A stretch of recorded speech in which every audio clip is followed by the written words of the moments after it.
Installing massive wind turbines is a fascinating process that combines engineering marvel with environmental stewardship. First, the site is carefully selected, often in windy areas, to maximize energy capture. Once the location is set, the foundation is laid, typically involving deep concrete bases to support the towering structures. Next comes the assembly of the turbine itself, which can reach heights of over 300 feet. Each turbine is transported in large sections, with cranes lifting the blades into place. These blades, often longer than a school bus, are designed to harness wind energy efficiently. Once operational, a single turbine can power thousands of homes, generating clean, renewable energy that reduces our reliance on fossil fuels.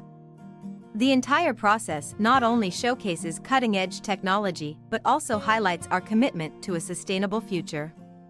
It's incredible to think that these towering giants are not just structures, they are symbols of progress in our fight against climate change.